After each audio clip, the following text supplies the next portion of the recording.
Ya, baik. Assalamualaikum warahmatullahi wabarakatuh. Kami dari kelompok 2 akan mempresentasikan tentang manfaat lemak terproteksi untuk meningkatkan produksi dan reproduksi ternak ruminansia. Kami yang terdiri dari Anissa Marianita, Fajri Raja Pamran, Helmina Ratumandan, Nafila Sapri, dan Rosmawati Kuntiapsari.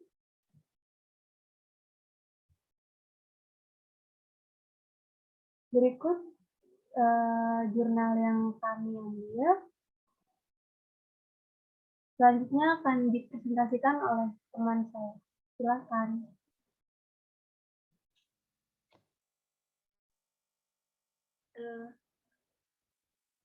Lemak bagi ruminansia.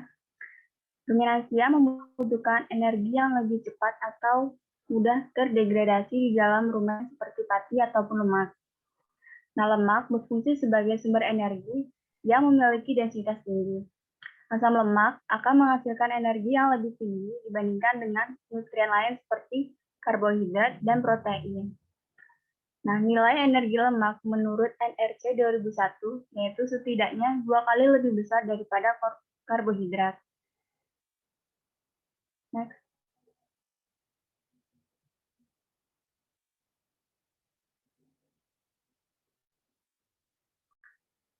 Selanjutnya, asam lemak yang menyusun lemak mempunyai efek yang baik bagi ternak maupun manusia. Nah, asam lemak tertentu yang diproduksi di dalam rumen memiliki peranan penting sebagai regulator dalam sintesis lemak susu. Lemak trigliserida, glikolipida, dan fosfolipida bila dikonsumsi oleh ternak ruminansia, maka ketika masuk ke dalam rumen akan terjadi dua proses besar, yaitu proses hidrolisis ikatan ester di dalam lemak yang berasal dari pakan dan proses biohidrogenase asam lemak yang tidak jenuh yang terjadi setelah lemak dihidrolisis menjadi asam lemak bebas. Selanjutnya, suplemen lemak sebesar 6% akan memberikan sedikit pengaruh terhadap pemanfaatan komponen lainnya. Semakin tinggi kandungan lemak tidak jenuhnya, maka semakin besar pengaruh negatifnya terhadap populasi bakteri pemecah serat. Proses penyerapan asam lemak akan terjadi di dalam usus. Pemanfaatan lemak dalam pakan ternak ruminansia harus diperhatikan karena bila terlalu tinggi dalam pakan, lemak akan mengganggu proses pencernaan di dalam rumen. Pengaruh negatif lemak pada pencernaan terlihat pada uji in vitro yang dilakukan ketika lemak tidak diproteksi dibandingkan dengan lemak yang diproteksi.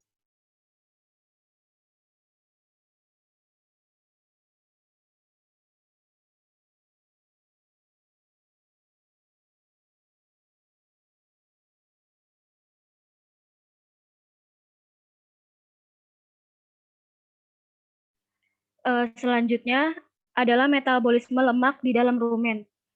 Jadi, bila lemak yaitu trigliserida, glikolipida, dan fosfolipida itu dikonsumsi oleh ternak ruminansia, maka ketika masuk ke dalam rumen akan terjadi dua proses besar, yaitu proses hidrolisis dan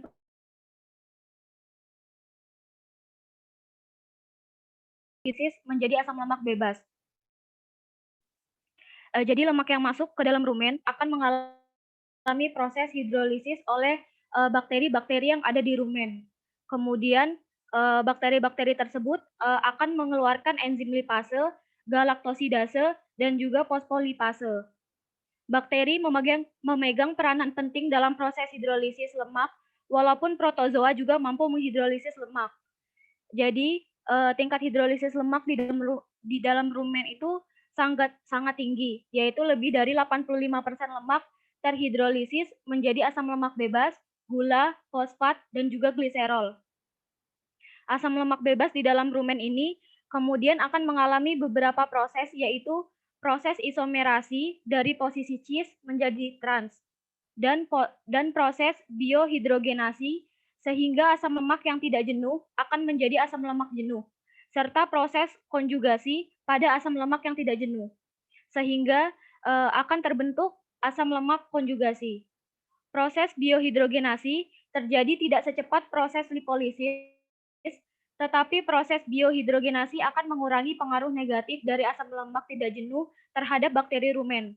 Selain itu, proses biohidrogenasi juga merupakan proses untuk menghilangkan kelebihan hidrogen yang terbentuk selama proses fermentasi rumen. Proses biohidrogenasi asam lemak tidak jenuh juga berguna karena mengurangi pengaruh asam lemak tidak jenuh yang menekan pertumbuhan bakteri-bakteri rumen. Proses biohidrogenasi melibatkan dua grup bakteri rumen, yaitu grup A dan grup B. Pada grup A, terdiri dari bakteri-bakteri yang menghidrogenasi asam lemak tidak jenuh menjadi asam lemak trans. Dalam proses biohidrogenasinya, di dalam rumen itu akan terbentuk senyawa antara atau intermediate yang sangat spesifik, yaitu cis 9 dan trans 11, asam linoleat konjugasi atau CLA, dan senyawa ini mempunyai pengaruh yang menguntungkan manusia karena bersifat anti kanker dan juga anti aterogenik.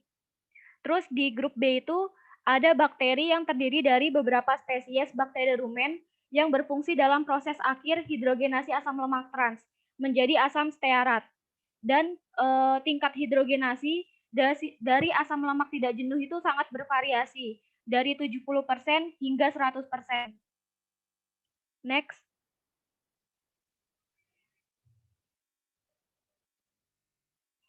Selanjutnya adalah metabolisme lemak di dalam pasca rumen. Jadi pada gambar ini menunjukkan bahwa asam lemak yang keluar dari rumen dan masuk ke duodenum biasanya menempel pada partikel pakan atau bakteri. Asam lemak akan terlarut oleh garam empedu. Lecitin yang merupakan fosfolipida mikroba akan dihidrolisis oleh enzim fosfolipase membentuk lisolecitin. Asam lemak, garam empedu dan lisolecitin ini akan membentuk sebuah misel atau bulatan-bulatan kecil. Misel inilah yang memungkinkan asam lemak diserap di dalam usus atau jejunum. Pada sel epitel di usus kecil, asam lemak akan mengalami proses esterifikasi dan triasil gliserol, serta terjadi proses fosfolipid yang akan diikat ke dalam siklomikron atau FLDL. FLDL ini merupakan very low density lipoprotein dan kemudian dibawa ke kelenjar limpa. Next.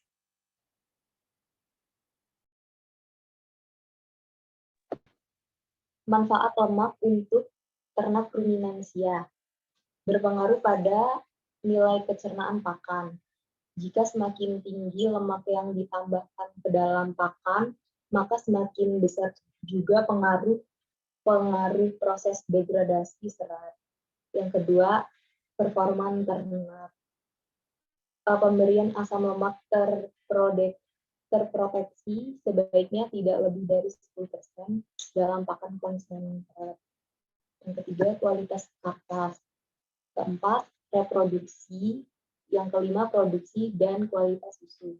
Suplementasi lemak terproteksi akan memperkecil penurunan berat badan sapi induk setelah melahirkan, dan juga mempercepat kenaikan berat badan sapi induk sehingga akan mempercepat estrus kembali pasca melahirkan.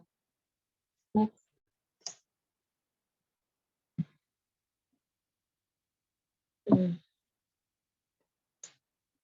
Meng dan kawan-kawan melaporkan bahwa penambahan 3% kalsium lemak dalam pakan sapi terah menyebabkan produksi susu meningkat dari 18,88 kg per hari menjadi 22,48 kg per hari.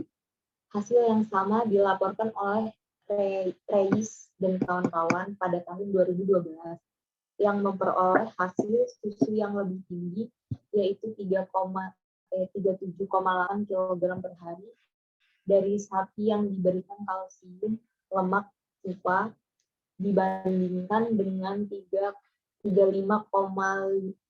kg per hari dari sapi kontrol. Sedangkan pada pemberian kalsium lemak yang lebih tinggi, yaitu 4% pada sapi silangan dilaporkan produksi susu yang lebih tinggi daripada kontrol. Pemberian kalsium lemak sawit di Balai Penelitian Ternak pada sapi perah ini menghasilkan produksi susu sebesar 10% lebih tinggi daripada kontrol. Next. Selanjutnya akan dibacakan. Kesimpulannya adalah kalsium asam lemak berfungsi sebagai sumber energi bagi sapi yang baru melahirkan dan laktasi sehingga kebutuhan energi yang tinggi tersebut dapat terpenuhi. Kalsium asam lemak dapat meningkatkan produksi susu, memperbaiki reproduksi, dan meningkatkan kebuntingan.